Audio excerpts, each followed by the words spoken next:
What's going on, folks?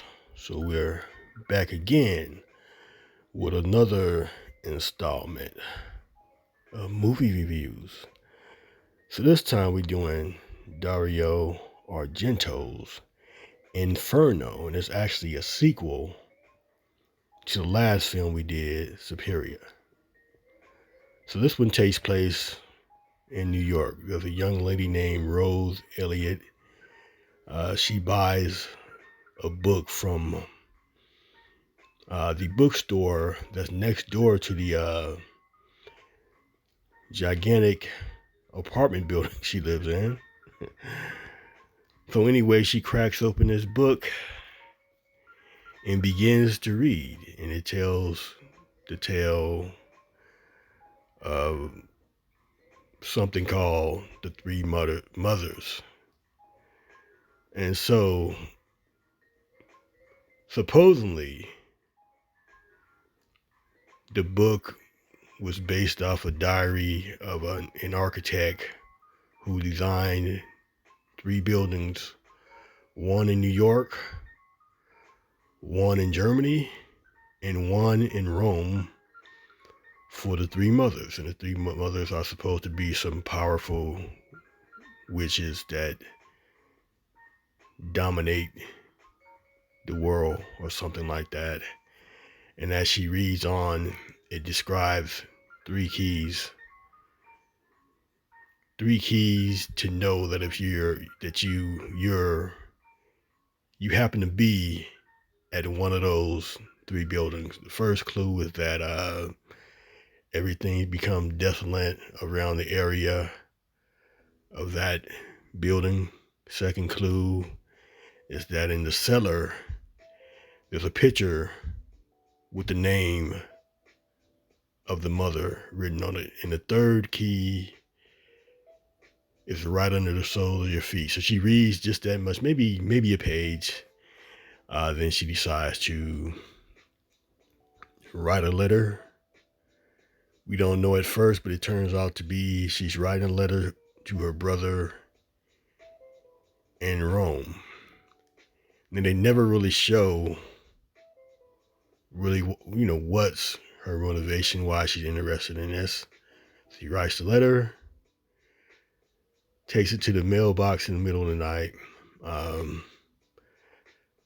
She sees a cellar, like a cellar that's sort of like not inside the building, but sort of like a ground cellar that's like right outside the building. I guess where I guess maintenance people can come in and out. She goes to talk to the bookstore owner about the book, and if it's strange to him, he's like, yeah, there's a lot of stuff written in books. So he kind of like wave her off. So she goes into the cellar. Surprisingly, it's unlocked. Um, Very leaky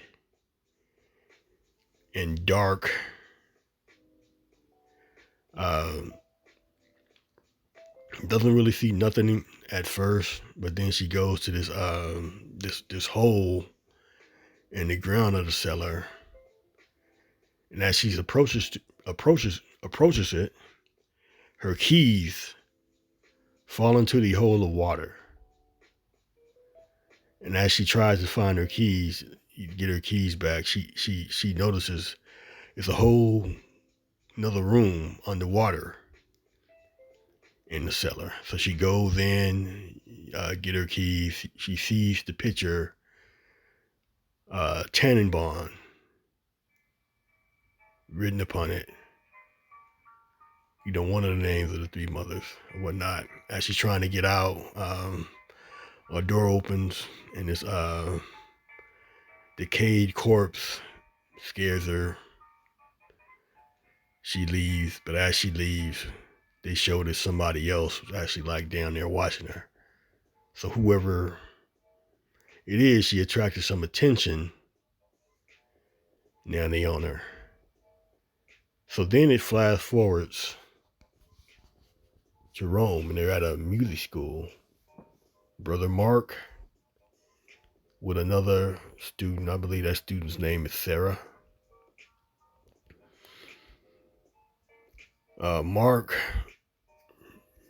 So we assuming, I guess this happens a few days later because he receives the letter that Rose sent him. But every time he starts to read it, there's another young lady holding a cat that seems to distract his attention from reading the letter. And after class, he attempts to follow this lady, so he leaves the letter on the desk. His friend Sarah takes it. Um, she leaves, and again, it's one of these rainy, stormy scenes. She appears to be going home. Then suddenly she reads the letter and she asks, "Hey, can you take me to a library?" So the taxi cab driver takes her to a library. She goes into this gigantic library looking for this book. So she she asked somebody, "Hey, where can I find this book, The Three Mothers?" And he said, "Oh, it's right there behind you." So she reads a little bit of it. And then it says that the actual book was based off the architect who suddenly disappeared. They maybe believe him to be dead.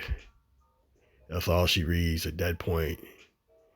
They inform everyone that the library is closed. Instead of her going out the way she came in, she goes downstairs for some reason and finds her way into some type of weird boiler room with black cauldrons of wax or something boiling in, and you got this guy who looked like some kind of blacksmith, and for some reason she decides it's a good idea to go into that room. So she goes into that room and she asks the strange blacksmith guy, "Hey, how can I get out of here?" He's like, "Oh, it's the other door." But suddenly he sees in the mirror in front of him that she has the book. He's like, "The book, the book." Like, she's in a library. So why is it so strange that she has that book when that book was in the middle of the library? Anybody could have checked it out. So again, he chased her down, uh, uh, threatens to, tries to put her head in the wax. She throws the book down, runs away. She gets out of there. She gets a cab. She goes back to her house. She's scared. She meets a guy in the elevator, some stranger. She asks him, "Hey, I'm scared. Can you come wait in my house with me?" She does that. She calls Mark and says, "Hey, I got your sister's letter. Can you come over? I got some stuff to tell you." You know why she just don't tell him then? Don't make any sense. But anyway, so there's a storm happening, and the lights in the room start. The power starts going in and out. So the guy who she had come in her house, he goes to the fuse box, appears to fix it. And again, this is a gigantic apartment. It's like, well, how can a music student afford this? Well, she obviously, I guess, got rich family or something. That's the only way to explain how gigantic this place was. So anyway, she goes to the fuse box to meet him. When she sees him again, he got like a knife in his neck, one end out the other, and he sort of like falls on her. She tried to crawl out. So we see this gloved individual take out the knife and stabs her in the back. Mark arrives and he finds Sarah dead. There's a copy of the letter is ripped up, so the only thing he can read is under the soles of your shoes. He contacts Rose. Rose asks him to come to New York. He heads off to New York. Rose, as we discussed before, she attracted their attention. they coming to get her. They come in through her front door. She go out the back. She gets just gets she tries actually to try to go downstairs, but she sees somebody strange at the front, so she don't. So she goes back upstairs into some kind of strange room where she's decapitated by this individual with weird looking hands. Really don't show what he is. Some kind of demon or just somebody with just jacked up hands. He sort of like decapitates her, whatnot. She's never seen again. Mark arrives. He can't find Rose. But he does see. I really don't describe who these people are. One is a nurse because she's with an old man in a wheelchair. I guess the other two can be a land, some other, but they don't explain who these people is at all. So anyway, he goes to the apartment. He meets this other lady named Denise. Apparently Denise was Rose's friend, and she explained, "Oh, Rose told me a lot about this book, the Three Mothers. I don't know how that can be because in the first scene, it clearly shows that Rose only opened the book once and read one page. Then this lady tell her, "Oh, she always talked about this." But yeah, you don't illustrate that in the movie. So anyway, she tries to tell him some more, but also there's another weird thing about this apartment. They have these hole in the walls that leads through the pipes, and it sort of like magnifies your voice. So if you're outside the door and you're speaking through the pipe, inside the room it'll hear your voice from like multiple places. So she tells him all this stuff. It's like you telling them this stuff, then you go and tell them all this stuff about what you heard from somebody. So of course, the people in the house who's killing people, they gonna hear this. So he decides to do his own investigation. He investigates. Midway through his investigation, he decides to pass out for some reason. Some hooded figure in black drags him off. Denise sees that. So when she sees that, the hooded figure sees her and leaves Mark alone, goes after her. She runs in the room, get attacked by a bunch of cats. After that, the hooded figure comes in, stabs her. So there's another scene with the bookstore gentleman. Somebody breaks into his bookstore and steals the remaining copies of the Three Mothers book. And it's like, if people weren't supposed to have this book, how did you allow it to get published? And it couldn't be so rare because somebody happened to be selling it next door. Then in Rome, Sarah went to a random library and found it.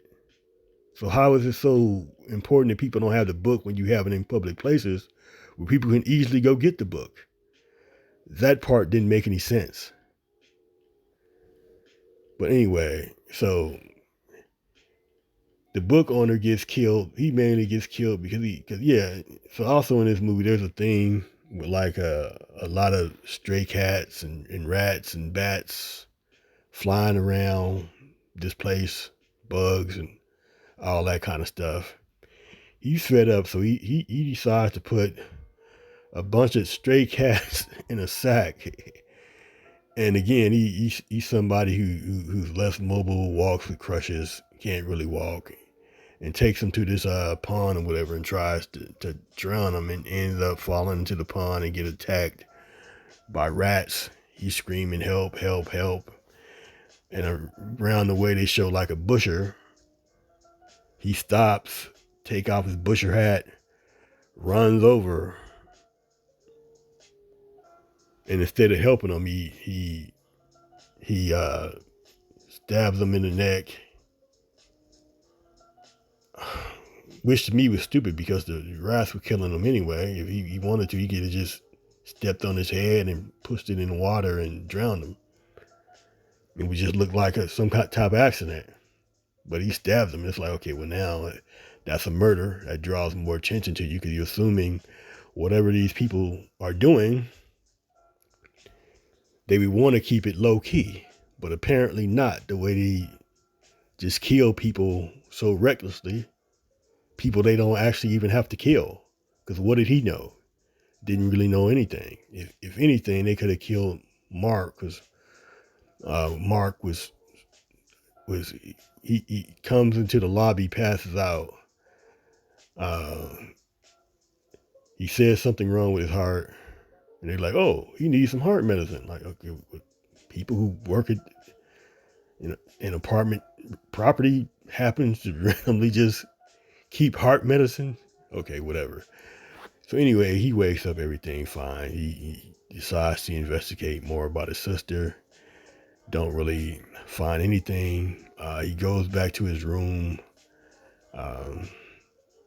He's looking at the design, a picture of the building that's in the room, and it's, for some way he's so the feet means there's some kind of small secret department under each floor. So he goes in to this secret department. He really don't really find anything in it other than the fact that maybe like you can travel and get to other places within the building, but he don't see anything really significant. That he finds some note that just randomly just lying around, really doesn't say anything. So anyway, he makes his way back down. And so the nurse is bringing the wheelchair bound guy who can't really speak. So he sees him. He approaches the wheelchair bound man. The wheelchair bound man has some kind of machine where he can stick in and he can sort of like speak. And he's like, you're here, so you must know who I am. And Mark is like, no, I don't know who you are. Movie don't explain anything. So he explains that he's actually the architect who designed the three buildings. And he's like, hey, you want to know a secret? Come here, come closer. Mark, like an idiot, does that. So the old man stabs him in the arm with a syringe. Right. So in another scene, there's I guess, concierge and a maid or whatever, housekeeper. They start an accidental fire. An accidental fire that's burning the building as we speak, but nobody seems to know that who's in that building.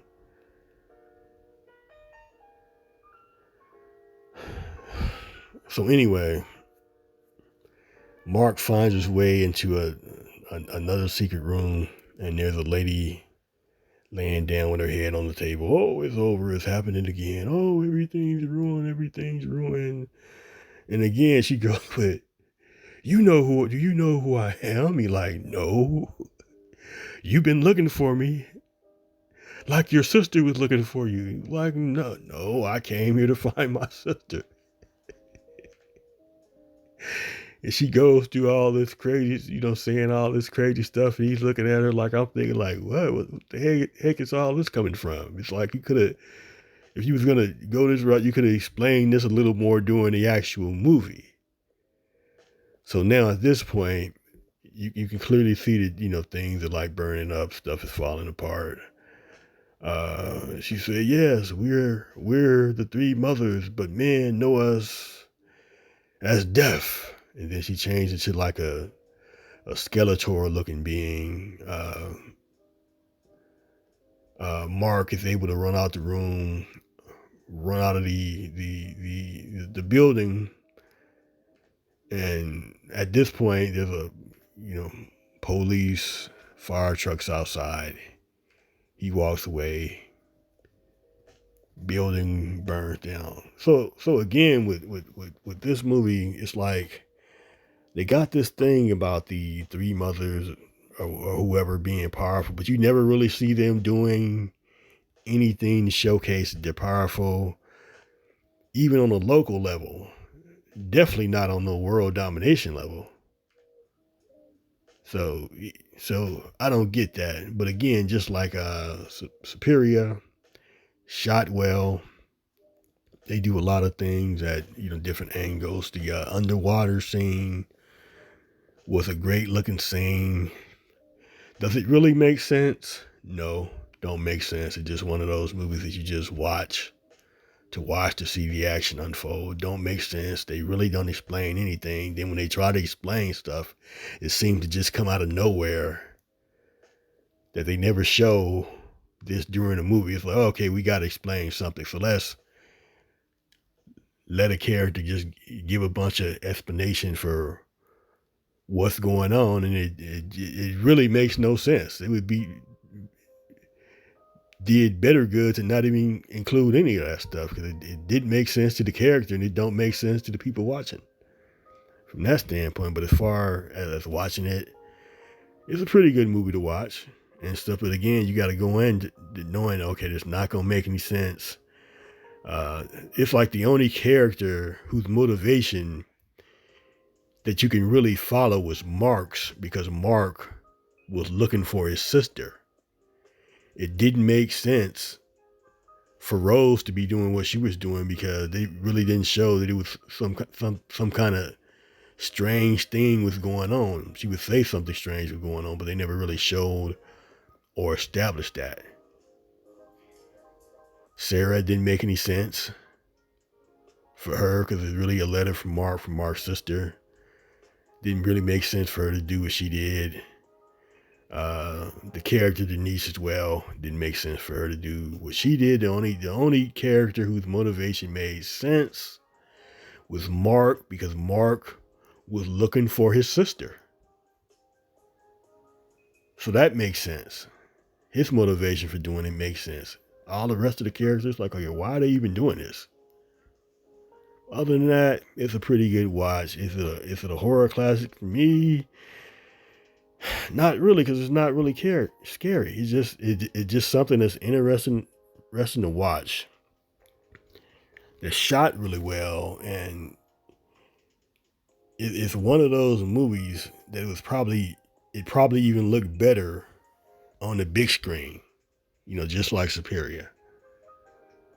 Watching them on the TV kind of diminishes it a little bit, but it's okay. But again, it's okay just as long as you don't require the story to make sense or require some of the things that the characters do to make sense.